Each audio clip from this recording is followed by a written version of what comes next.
Vamos então à palavra. Irmãos, nós temos aqui um texto, o qual Lucas, que foi um escritor diferenciado. Lucas, ele é o terceiro escritor a escrever os evangelhos. O primeiro dos evangelhos é escrito por Marcos. Mas é interessante que Marcos, ele não era da época de Jesus e não era discípulo de Jesus. O evangelho de Marcos, ele é narrado por Pedro. Pela lógica, poderia se chamar evangelho de Pedro. Mas Pedro narra para Marcos, Marcos como um jovem muito inteligente. Alguns vão dizer que aquele jovem que doa o lençol para Jesus quando ele está sendo crucificado, aquele jovem já era Marcos. Mas Marcos, não sendo discípulo, ele então escreve o primeiro evangelho. Pela ordem cronológica, não, mas pela questão da ordem do tempo. O segundo evangelho é escrito por Mateus. Mateus, sim, foi um dos discípulos, foi um coletor de impostos. E o terceiro evangelho foi escrito por Lucas, o qual nós lemos aqui. O quarto evangelho, a saber, foi escrito por João, porque João foi um dos últimos discípulos a morrer. Lucas, assim como Marcos, também não era discípulo. Lucas, ele era discípulo de um outro homem este chamado Paulo. Então Lucas teve o auxílio do evangelho de Marcos, do evangelho de Mateus e o auxílio de Paulo. Lucas escreve então o evangelho de Lucas e escreve também o Atos dos Apóstolos, que é a relação da igreja primitiva sem Jesus e com o Espírito Santo. Tendo essa questão introdutória de que Lucas então escreve o evangelho que intitula o seu nome, mas nós falamos evangelho de Jesus, segundo escreveu Lucas. Lucas era muito detalhista, Lucas era muito inteligente. Lucas, a saber, era um médico que cuidava de pessoas, um médico clínico, um médico que tinha conhecimento de várias doenças. Então, toda vez que você se deparar com um milagre na Bíblia, procure se esse milagre tem Lucas, porque Lucas vai detalhar, detalhe por detalhe, vai definhar os milagres de Jesus. O milagre qual nós acabamos de ler em Lucas, no seu capítulo 7, vai contar a respeito de um centurião este que tinha 100 homens, o nome já diz centurião, porque ele tinha 100 homens ao seu mandato, ele tinha 100 homens ao seu poder. Centurião romano chega e diz: olha, mestre, eu reconheço que o Senhor é mestre, eu reconheço que o Senhor é um grande profeta entre nós, e tem um servo meu que está doente, que está muito debilitado, e eu preciso que o Senhor diga alguma coisa, e eu tenho certeza que ele será curado. E ele então disse, Jesus então disse: vamos então até a sua casa, chegando lá, eu irei fazer o que precisa para curar o seu servo. Ele disse: não, eu não sou digno de que o Senhor vai até a minha casa. E Jesus disse: em toda Jerusalém, eu nunca vi uma fé tão grande. Pode ir embora, e o seu servo está curado. Ainda nessa mesma linha de raciocínio, Jesus caminha um dia de viagem. Por que um dia de viagem? Porque entre Cafarnaum e entre a cidade de Naim, era um dia caminhando, um dia de viagem. Repita comigo: um dia de viagem. Segundo um comentarista bíblico chamado Moody, ele vai dizer o seguinte, que entre Cafarnaum, que era uma cidade de posse já romana, que já tinha o modelo das casas romanas, até Naim tinha um cemitério. E vocês sabem que naquela época o cemitério não é como nós temos aqui a cultura do Brasil, mas é um cemitério em pedras. O próprio Jesus foi enterrado num túmulo quando morreu, e quando foram ver a pedra do sepulcro, estava removida. Então aquela mulher, a história vai contar que tinha uma mulher, não dá o nome da mulher a Bíblia também não dá o nome do seu filho, ela fica conhecida como a viúva de Naim. Repita comigo: ela fica conhecida como a viúva de Naim. A viúva de Naim pega agora tudo o que ela tem, ela pega o seu único filho. Por que tudo que ela tem, Euclides? Porque a Bíblia fala que o seu marido já tinha morrido.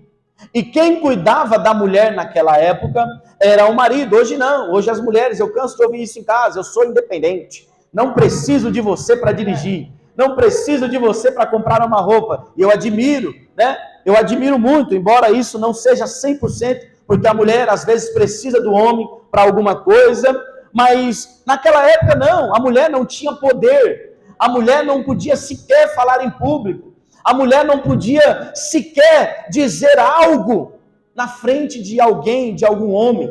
A mulher, ela tinha simplesmente a obrigação de cuidar da casa e de cuidar dos seus filhos, mas era uma obrigação muito boa, porque há quem diga que um judeu até 12 anos de idade já conhecia a lei são os 5 primeiros livros da Bíblia, e já conhecia e recitava todos os 150 salmos. Então olha só, a mulher, ela tinha um papel fundamental na cultura, mas quando o seu marido morria, ela ficava desamparada. Repita comigo, a mulher precisava do seu esposo, porque se ele morresse, ela ficaria desamparada.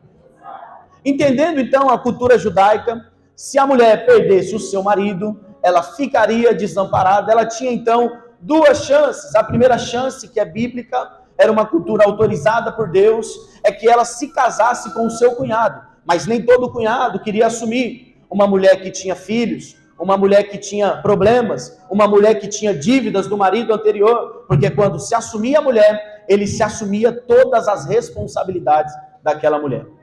Então, a segunda opção dela é que ela tivesse um filho, e do sexo masculino, e torcesse muito para que esse filho crescesse, e que quando ele crescesse, arrumasse então um trabalho, e desse continuidade na responsabilidade do seu pai. Então, quando morria o marido, já era um problemão, porque se o menino fosse pequeno, tinha que esperar o menino crescer. Se o menino fosse grande, tinha que torcer para ele não se casar tão cedo, porque senão ele se casaria e faria algo que também é bíblico. Uniria-se a sua esposa e, consequentemente, a sua mãe voltaria a ficar sozinha. E a Bíblia fala que essa viúva de Naim, como nós lemos, há pouco tempo ela já tinha enterrado o seu marido. Agora a única esperança que ela tinha era o seu filho, que a Bíblia também não dá nome, apenas o filho da viúva de Naim. O seu filho então morre. A Bíblia não deixa claro qual era a sua doença. A Bíblia não deixa claro qual era a sua enfermidade. Mas ele morre. Naquela época, ainda sobre a cultura judaica, era paga algumas pessoas para chorar, prantear e até tocar em velórios. Então ali estava caminhando, saindo da cidade de Naim, a viúva. Imagina comigo, a viúva com algumas pessoas que ela havia pago para chorar na frente do cortejo. Eu moro do lado do cemitério, às vezes eu vejo alguns cortejos ali, é horrível. E eu tenho certeza que todos aqui já foram no cemitério e viram, né? Como que é uma despedida. Agora ele estava enterrando o seu sonho. Ela estava enterrando agora a sua única opção. Ela estava enterrando agora aquele que poderia cuidar dela. Ela estava enterrando agora aquele que, entre aspas, seria o salvador dela. Pagando para prantear. Pagando então para que as pessoas chorassem. E eu fiquei me perguntando, até para pagar ela deve ter tido alguma dificuldade. Tem um teólogo chamado John Trapp que ele diz, aonde a Bíblia não tem voz, nós não devemos ter ouvidos. E algumas pessoas vão ser contra a teologia, vão falar da teologia, mas não tem como você introduzir uma questão se você não entender a teologia. Até porque teologia significa estudo de Deus, estudo das coisas de Deus. Então, se você não abrir a Bíblia e conseguir entender o que está escrito ali, você precisa de ajuda. Você precisa da ajuda do Espírito Santo, você precisa da ajuda de alguém para contribuir com você. Enfim, esse teólogo ele vai dizer, aonde a Bíblia não tem voz, nós não devemos ter ouvidos. Mas eu queria imaginar, ela é uma viúva. Ela já perdeu tudo o que ela tinha. E eu imagino que até para enterrar o filho, ela enterra com dívida. Esse dia morreu uma pessoa lá de Rio Grande da Serra, eu não conheci, mas eu vi um post na internet que a família era tão pobre que estava sem condições de enterrar aquela pessoa. Estava pedindo ajuda nas redes sociais. A gente não acredita, irmão, mas quem está preparado para morrer? Se alguém aqui tiver, levanta a mão que a gente vai orar por você.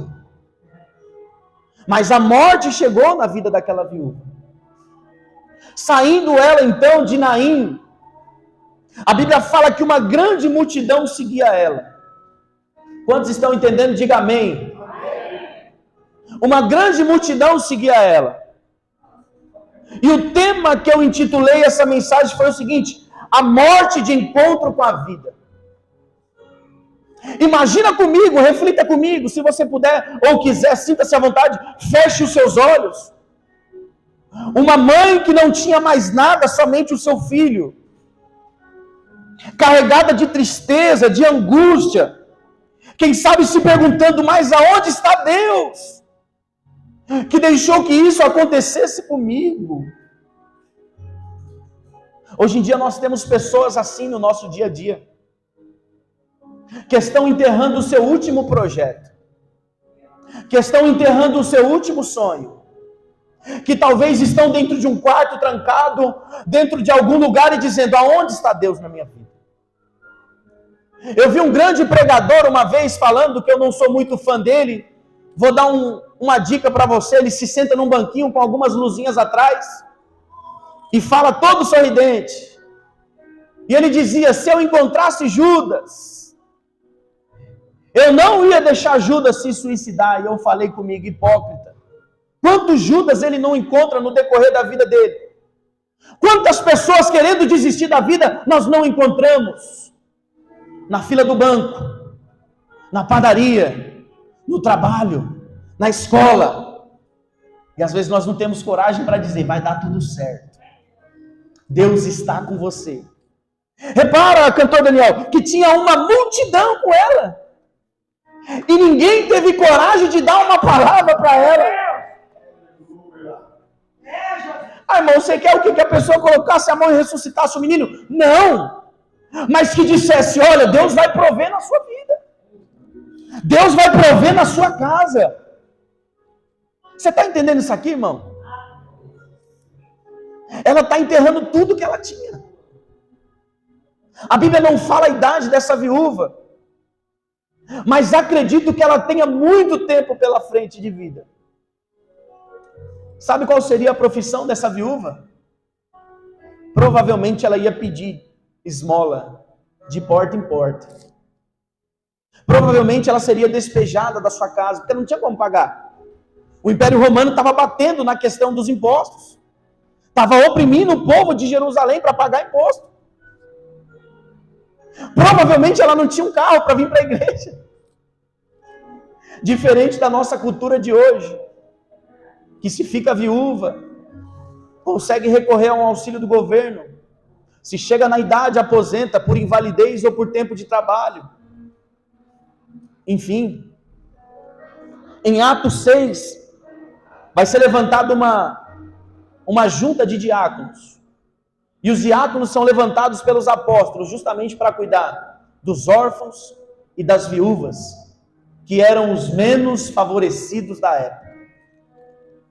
Só que no meio do caminho, indo enterrar o seu sonho, indo enterrar os seus projetos, ela encontra um homem que muito provavelmente ela não conhecia. Todos que conheciam Jesus, quando sabiam que ele estava passando por ali, já falavam e citavam o seu nome. Zaqueu, cego de Jericó, os 10 leprosos, todos já reconheciam, mas ela provavelmente não reconhecia, não conhecia. Só que quando ela encontra Jesus, ela não tem reação. Para ela está tudo acabado. Para ela está tudo destruído. Quantas vezes nós nos encontramos assim? Quantas vezes nós somos mandados embora do trabalho e a nossa mente está tão fechada que nós falamos, meu Deus, e agora o que será de mim? E tem um monte de trabalho por aí. Quantas vezes nós temos um problema de saúde e nós falamos, meu Deus, e agora eu vou ter que tomar remédio a vida inteira?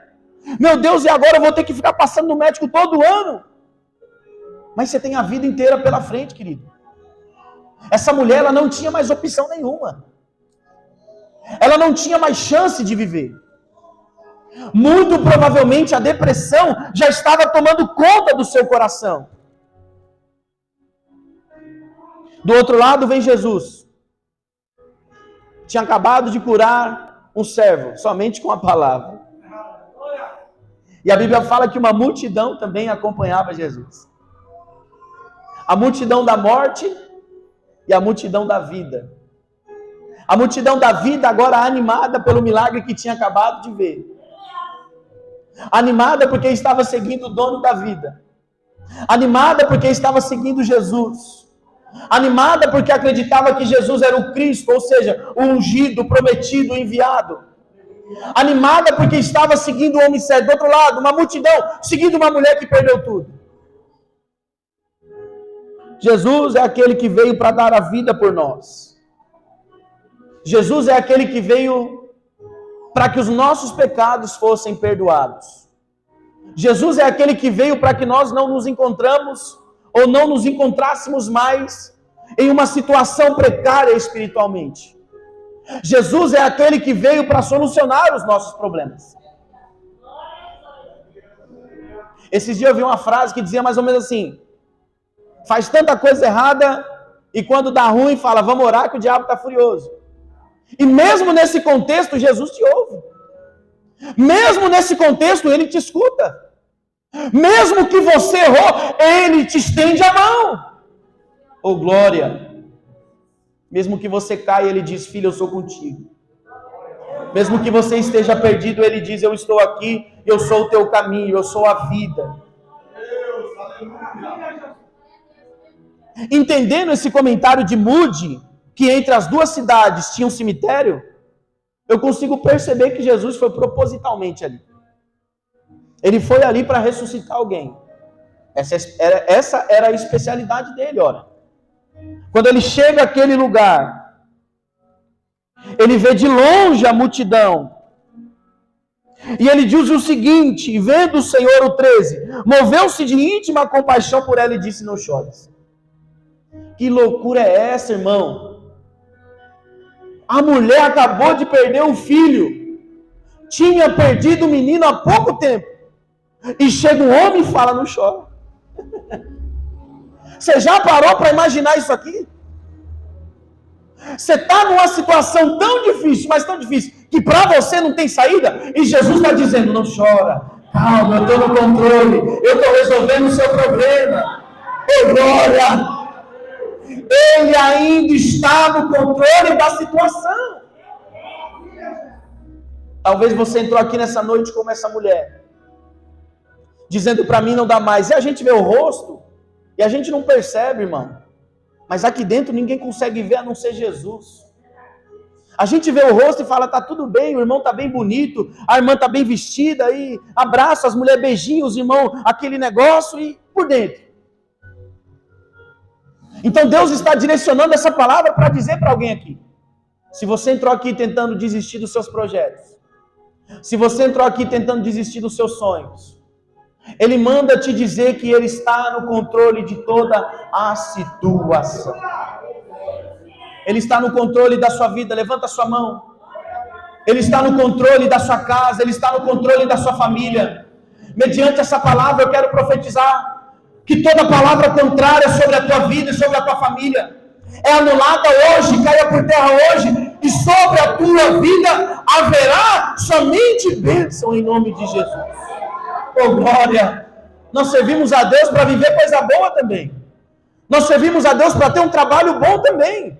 Nós servimos a Deus para a nossa família, para os nossos filhos ter saúde também. Embora nós não esperamos mais nada deste mundo, mas nós estamos debaixo de uma proteção divina. E não faria sentido algum eu sofrer junto com o ímpio. Se eu venho para a igreja, abro mão de tanta coisa, abro mão de cometer tanta coisa errada, luto contra a carne, como disse Paulo, e eu sofrer junto com o ímpio. Todo sofrimento na vida do cristão é passageiro. Vai passar. Vai passar. Vai passar. Está passando, mas irmão está doendo, vai passar. Mas irmão está difícil, vai passar. Mas irmão eu não aguento mais, vai passar. Oh, glória! Quando nós colocamos Jesus na nossa frente, fica muito mais fácil. Lembra daquela passagem? Eles estão atravessando o rio, Jesus está na proa do barco. Em 2020 eu tive a oportunidade de ir no Rio de Janeiro, passear de escuna, que é um barco grande. E o Marajó lá, como que é o nome do Major, né? Como que é o nome, Varão, que pilota o barco? Comandante, dizia assim, ó, não encosta na proa, não encosta na proa. E teimoso, eu lembrei dessa passagem, fui lá e encostei na proa. E a proa, Varão, é um lugar que mexe muito. Não tinha como Jesus estar dormindo. Jesus estava testando os discípulos. Jesus não está dormindo não, Ele está vendo o teu problema.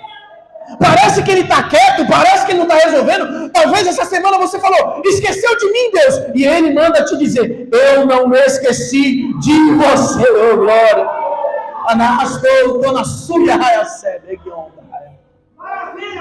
Ele encontra a mulher e fala, não chores. E a Bíblia fala que toda aquela multidão para. Os que estavam levando o esquife para. Esquife não era um caixão. Esquife era uma espécie de um caixão, mas ele era aberto em cima. Então Jesus ele toca no esquife e o defunto, o morto, estava à vista. E aqui Jesus quebra mais um protocolo, porque o judeu não podia tocar em morto. Ele toca no esquife todos aqueles que estavam sendo pagos para chorar, para cantar hinos de luto, para tocar talvez. Deve ter pensado, agora acabou minha renda.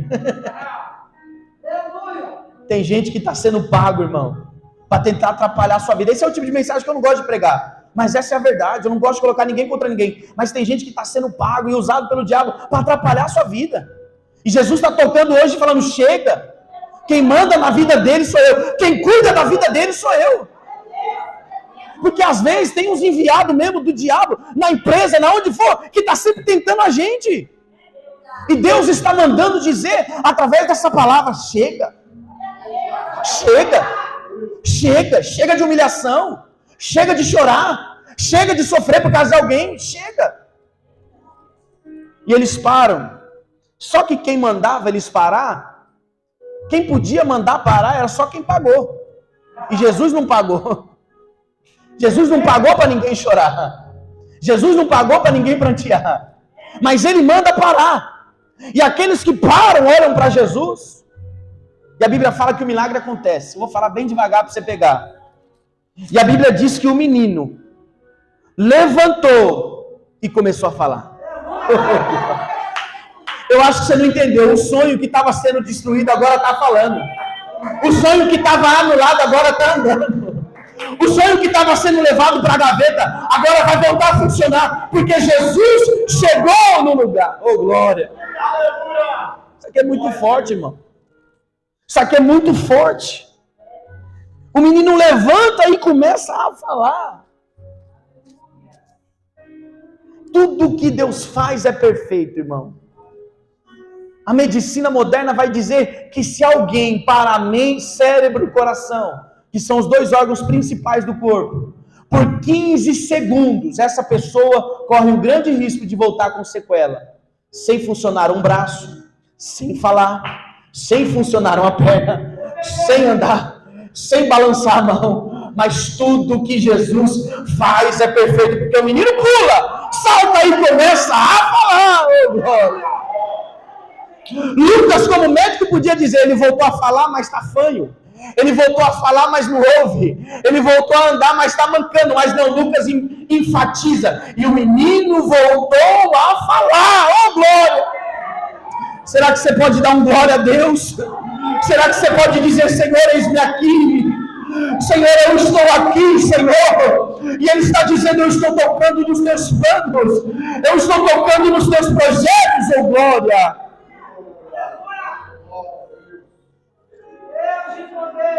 Agora todos que estavam na multidão da tristeza têm que olhar para a multidão da alegria. Toda a multidão que segue você, e você acha que não segue, segue. Posta uma coisa no Facebook, 5 curte, mais 300 vê. Já aconteceu comigo. Eu fazer alguma coisa, postar na internet, fui na padaria tomar um café, e o menino que eu não via há anos, da época de escola, falou, rapaz, eu vi lá isso. Eu falei, você viu aonde? Vi no Face. Tem gente que não te segue, mas está só te observando. Está só vendo as bênçãos de Deus na sua vida. Está só vendo os milagres de Deus acontecer na sua vida. Nessa hora, a multidão que não conhecia Jesus, Daniel, pode preparar o louvor? Pode se colocar de pé, irmãos, para nós terminar. Nessa hora, a multidão que não conhecia Jesus começa a falar: um grande profeta se levantou em Israel. Sabe o que é isso? Deus vai se levantar na sua vida. Deus vai realizar os teus sonhos. Quem me conhece sabe que eu não gosto de pregar bênção, mas essa é a palavra de hoje, receba. Deus vai levantar os teus sonhos. Deus vai levantar os teus projetos. E Deus vai se fazer conhecido na sua vida. Coloque a mão no seu coração. Ainda tem vida aí. Se o diabo disse que estava tudo perdido, é mentira. Se o diabo disse que tudo estava acabado, é mentira. Deus está resolvendo o teu problema. Olha, escuta, Deus está indo lá agora. Oh, glória!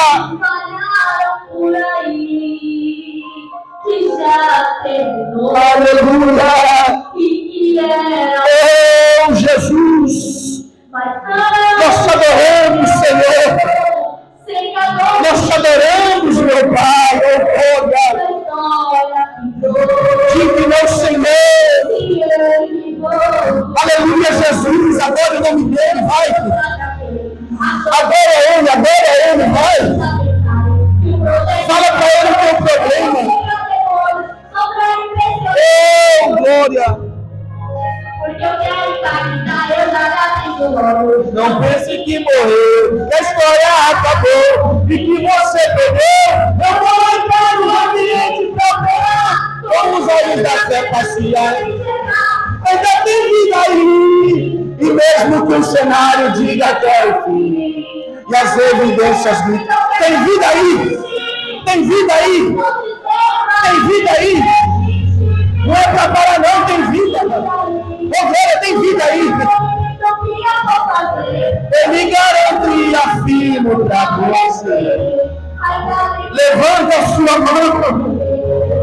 Deus está te dando vida. Deus está te dando força para continuar. Não é hora de parar. Não é hora de voltar para trás. Oh, glória! Eu vou mostrar para quem achou que terminou. Eu vou deixar pensar que o projeto falhou. Oh, aleluia! Eu já lhe aviso logo. Não pense que morreu. Oh, aleluia! Santa o teu nome. Olha meu encanto, olha meu corona aí, ó. Ele está operando, ele está entrando. Ele está mexendo.